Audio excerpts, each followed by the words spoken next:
ইসিসিএন private limited. আপনারা দেখছেন ইসিসিএন খবর। ইসিসিএন খবর সবার মাঝে, সবার সাথে।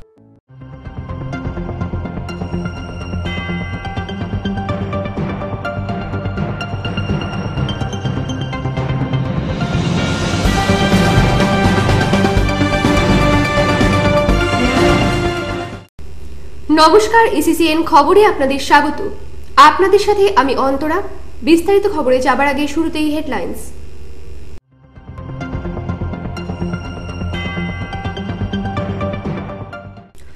প্রার্থীর নাম ঘোষিত হতেই প্রচারে ঝাঁপিয়ে পড়ল তৃণমূল।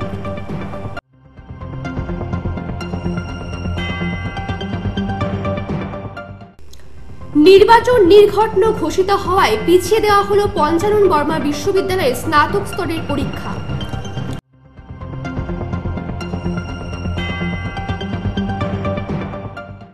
নির্বাচনের গেরোয় আটকে গেল মহারাজা স্মৃতিসদনের উদ্বোধন। আসছি বিস্তারিত খবরে।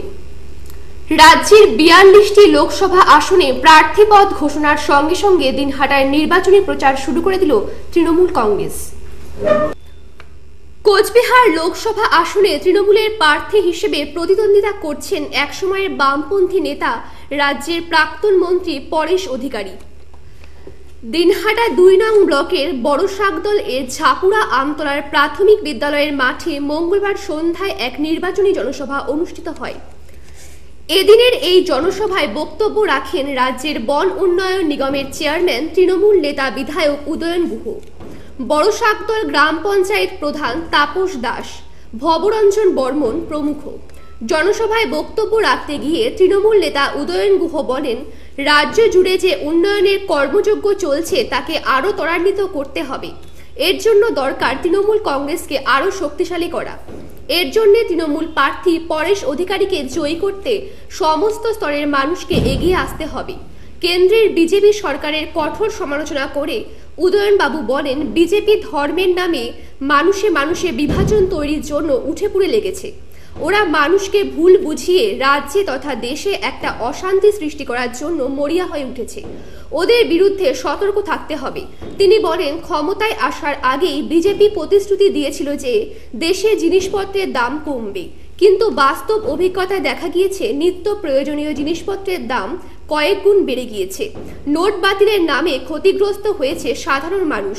বড়লোকের ভাড়ারে কোনো টান পড়েনি।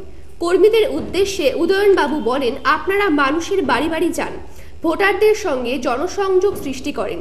মুখ্যমন্ত্রী মমতা বন্দ্যোপাধ্যায়ের যে বার্তা তা মানুষের কাছে পৌঁছে দিন। বিজেপি মানুষকে ভুল বোঝানোর জন্য উঠে পড়ে লেগেছে, তাকে প্রতিহত করতে হবে। রাজ্যে 42টি আসনে যাতে তৃণমূল কংগ্রেস প্রার্থীরা জয়ী হতে পারেন তার গ্যারান্টি সৃষ্টি করতে হবে। এই দিনে এই সভার আগে বেশ কয়েকটি মিছিল এলাকা পরিক্রমা করে। এছাড়া এদিন দিনহাটা 2 নং ব্লকের রাখালমারি এলাকায় তৃণমূলের ডাকে অপর একটি জনসভা অনুষ্ঠিত হয়। সেখানে প্রধান বক্তা ছিলেন তৃণমূল নেতা উদয়ন গুহ। ইসিসিএন খবর, দিনহাটা। লোকসভা নির্বাচনের জন্য পিছিয়ে গেল পঞ্চানন বর্মা বিশ্ববিদ্যালয়ের অধীন বিভিন্ন কলেজের পরীক্ষা।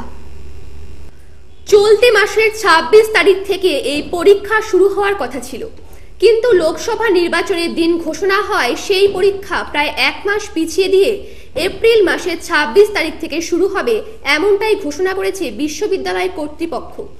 উল্লেখ্য, আগামী 11 এপ্রিল কোচবিহার লোকসভা কেন্দ্রের ভোট। দেশের 7 দফা নির্বাচনের প্রথম দফাতেই হবে কোচবিহার ও আলিপুরদুয়ার কেন্দ্রের ভোট। বিশ্ববিদ্যালয়ের সূত্রে জানা গেছে, আগামী 26 এপ্রিলের পর শুরু হবে বিএ, বিএসসি, বিকম পরীক্ষা। পরবর্তীতে সেই পরীক্ষার সময়সূচি ঘোষণা করা হবে বলে বিশ্ববিদ্যালয়ের পক্ষ থেকে জানানো হয়েছে। পঞ্চানন বর্মা বিশ্ববিদ্যালয়ের উপাচার্য ডক্টর দেবকুমার মুখোপাধ্যায় বলেন, ইতিমধ্যেই লোকসভা নির্বাচনের দিনক্ষণ ঘোষণা হয়ে গেছে। আগামী 26 মার্চ থেকে বিএ, বিএসসি, বিকম পরীক্ষা শুরু হওয়ার কথা ছিল, কিন্তু লোকসভা নির্বাচনের জন্য তা পিছিয়ে দেওয়া হলো।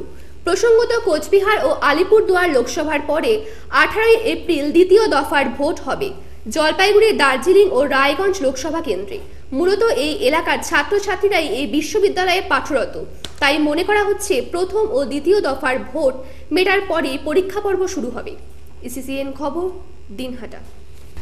ভোটের দিন ঘোষণা হয় থমকে গেল দিনহাটা মহারাজা নৃপেন্দ্র নারায়ণ স্মৃতিসদনের উদ্বোধনের দিন। ভোটের পর্ব শেষ হলে উদ্বোধনের দিন ঘোষণা হবে বলে পুরসভা সূত্রে জানা গেছে। শীততাপ নিয়ন্ত্রিত করা ছাড়াও দিনহাটার ঐতিহ্যবাহী মহারাজা নৃপেন্দ্র নারায়ণ স্মৃতিসদনকে আধুনিক করে তোলার কাজ প্রায় দ্রুততার সঙ্গে চললেও ভোট ঘোষণার আগে উদ্বোধন না হওয়ায় আটকে গেল প্রায় মাস দিনেক।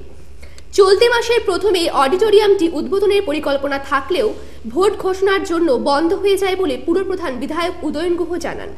প্রায় 8 কোটি টাকা ব্যয়ে সদনকে আধুনিক করে সাজিয়ে তোলা হচ্ছে। দর্শকদের বসার জন্য অত্যাধুনিক চেয়ার ও আধুনিক সাউন্ড সিস্টেমের পাশাপাশি গোটা অডিটোরিয়ামটি সাজিয়ে তোলা হয়েছে। উল্লেখ্য, গত জানুয়ারি মাসে দিনহাটার এই অডিটোরিয়ামটি উদ্বোধনের কথা থাকলেও শেষ পর্যন্ত না হয় দিনহাটার আসাম বাংলার নাট্য উৎসব এবার স্থগিত রাখে প্রগতি নাট্য সংস্থা। ইসিসিএন খবর, দিনহাটা। এখন বিরতি, ফিরছি বিরতির পর আরো খবর নিয়ে, আপনারা দেখতে থাকুন ইসিসিএন খবর। দিনহাটা পুরসভার বাস স্ট্যান্ডে ট্রাক দাঁড়িয়ে থাকায় যাত্রীবাহী বিভিন্ন গাড়ি রাখার ক্ষেত্রে সমস্যায় পড়তে হচ্ছে শ্রমিক ও মালিকদের। শহরের গোসানি রোড এলাকায় বছর কয়েক আগে পুরসভার উদ্যোগে বাস স্ট্যান্ড গড়ে তোলা হয়। সেখানে যাত্রীবাহী বিভিন্ন গাড়ি দাঁড়ানোর কথা থাকলেও স্ট্যান্ডে প্রতিদিন একাধিক ট্রাক দাঁড়িয়ে থাকে বলে অভিযোগ।